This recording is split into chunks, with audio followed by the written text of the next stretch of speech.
Hi everyone, so welcome back to Rebirth TV. I am Stacy Benton. We're in our Rebirth A Gift Series. We're in part 1, which is conception. If this is your first time actually watching the content, listening to the videos, definitely just appreciate you for your time and your energy.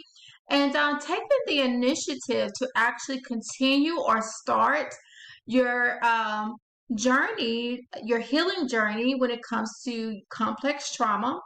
And I want to encourage you to definitely go back, watch all the videos, and continue to watch the videos because it will be very empowering for you. And also will give you more of a support system and encouragement, motivation, and inspiration so you can feel empowered and to be transformed into the individual you always envisioned. And so on the previous video, we were just discussing, just wanted to make this a very transparent platform so that you can come to, it's not to make you feel any level of guilt or shame around your trauma, okay? So one of the things that I want to deal with today is just the guilt and the shame. And I just feel a very strong inclination to kind of just encourage you in that area, especially if you experience childhood abuse, because we are actually going back to conception, which is the very beginning of your life or the very beginning of when your trauma happened. And a lot of individuals that have experienced complex trauma, it started in childhood. So the childhood abuse that you went through led you down a path of life that was very complex in nature. What that means is that you probably have some other trauma related issues. And in the other videos, when we were going over the article, just the different ways that the childhood abuse impacts not only the child, if you know, when you experienced when you were a child, but also if you currently have a child and you're in a situation where you're experiencing some level of trauma. That could be in a domestic violence situation, if you've experienced any sexual assault, if you're in a toxic relationship with a narcissist, sociopath, borderline personality disorder individual, if you are associated or have a parent that has a mental illness, and if you experience these things as a child, or if you're currently in that situation and have a child that's, going through that with you. So let's not forget the child aspect of this entire series, which is very important. So we're looking at it from two perspectives: your childhood wounds or trauma, and also if you have any children and how that has impacted them as well. Rather, if you've experienced as a child, but now you have children and you're trying to create a different dynamic within your life so that your child no longer experiences those things and have a much more healthier, or have a healthier childhood. And then also, if you've experienced it as a child, but you're looking to have a child, or you desire to have children, I want to encourage you that one thing that you definitely want to deal with is your own guilt and shame. And it's a very natural emotion, especially when you've gone through trauma and you've actually experienced some level of childhood abuse. So the shame is what a lot of people don't like to face because it brings about a lot of negative emotions, and it could be also emotional triggers as well as a result of that. So I want to encourage you to really, if you feel that your shame and guilt is just too much for you to handle by yourself, I want to encourage you to reach out to, if you can, if you have access to a therapist, definitely you could choose therapy. If you have a spiritual leader, definitely choose a spiritual leader. if you have a coach that can help coach you through these experiences, because sometimes individuals may lean towards one or the other. Some people may really love therapy and that's just a go-to. That's great. Others like their spiritual leader, which is their pastor or someone they really trust as a spiritual, for their spiritual guidance and knowledge. And then the other side of that is a coach. Some people just feel more comfortable just talking to someone that have also experienced it themselves and can really give them real life advice and encouragement and support. So if you are dealing with shame and guilt, you definitely want to tackle that head on. Continuing to run from it is only going to make it worse. And it's only going to cause you to bury the emotional pain. And that's what we don't want to do. We want to now reframe that pain or transform that pain into a positive experience. But first, to actually do that, you have to first acknowledge what happened, when it happened, and now break the silence. Breaking the silence is very, very vital as well, because you want to break the silence by sharing those experiences.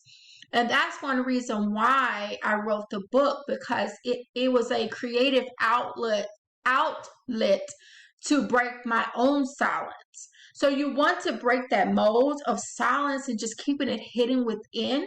So I want to encourage you to reach out to one of the three. If you feel like you need all three, then great. But just starting with one is a great start, because it allows you to now have an accountability partner with you that is going to be supportive. Because a lot of times you may be in an environment now where friends or family or co-workers, they really don't understand what you're dealing with, especially when it comes to shameful events as a result of childhood abuse. And those shameful abuse can be those shameful events can be sexual abuse, molestation, neglect can cause shame. If you was raised in a very neglectful, impoverished family, that can definitely cause some level of shame, because you're seeing other kids that have healthy families. And so now you're looking at them, and then you're looking at your own life, and there's some missing pieces. You may, didn't have all the nice things. And we're not trying to make a point of materialism here. I'm just saying that from a child perspective, that can feel or bring about levels of shame within the child. So that's just another example. If there were any type of violence within the home, if you had a parent that had an addiction and it was like a hidden secret that only you and your family knew, or they had a mental illness and it was a hidden secret, no one wanted to talk about it. It was shame and guilt built around those experiences. And that's why a lot of the emotional triggers that you may be dealing with could come from those experiences. And there's a possibility you haven't really connected it.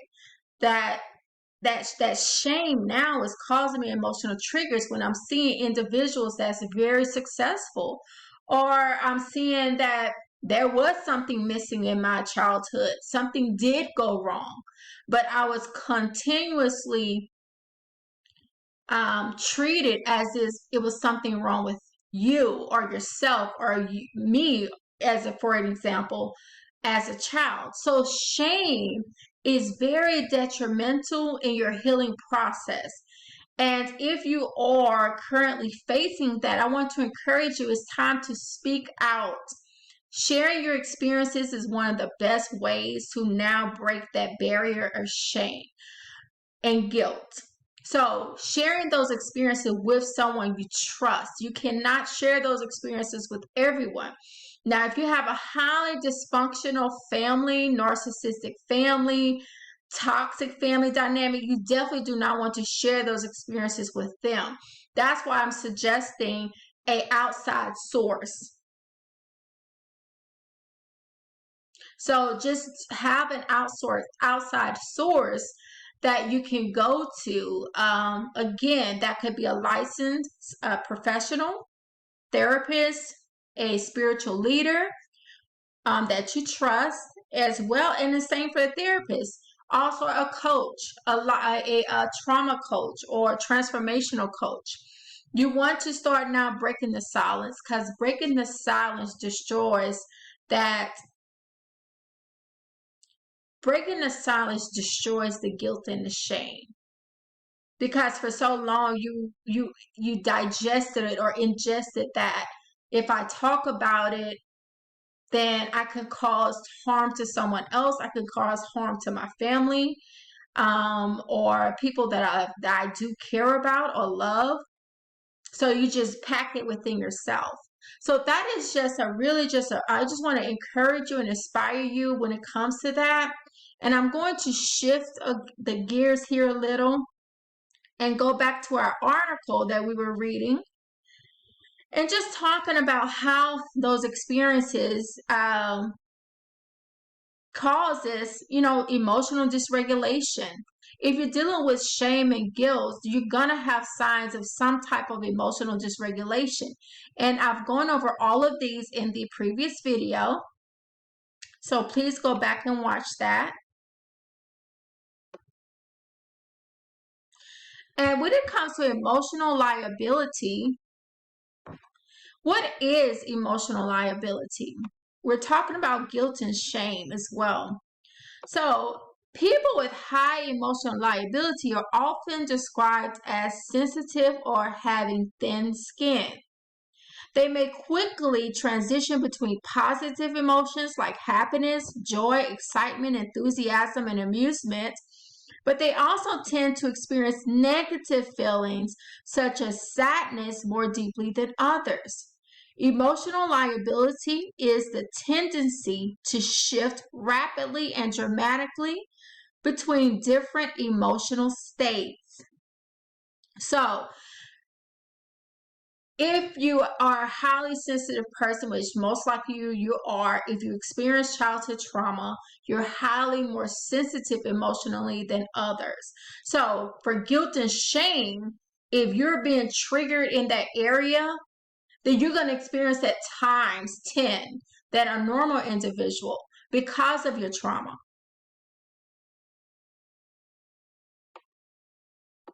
So, emotional liability is commonly seen in people with personality disorders, such as borderline personality disorder, but can also occur in conditions like bipolar disorder and post-traumatic stress disorder. Emotional liability is different than moodiness or someone who has a short fuse. People with high emotional liability experience sudden dramatic changes that aren't triggered by something specific. Their feelings fluctuate rapidly and unpredictably. They may feel fine one minute and then angry or sad the next without any warning.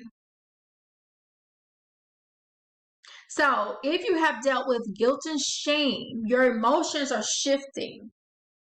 And if you have not healed that, you're going to continuously shift between guilt and shame, guilt and shame, guilt and shame, as a result of your trauma. And also, you can shift rapidly. So you can shift rapidly from guilt and shame to now I'm happy, I'm excited, I'm feeling good. Like someone could just say something that trigger you, and now it's like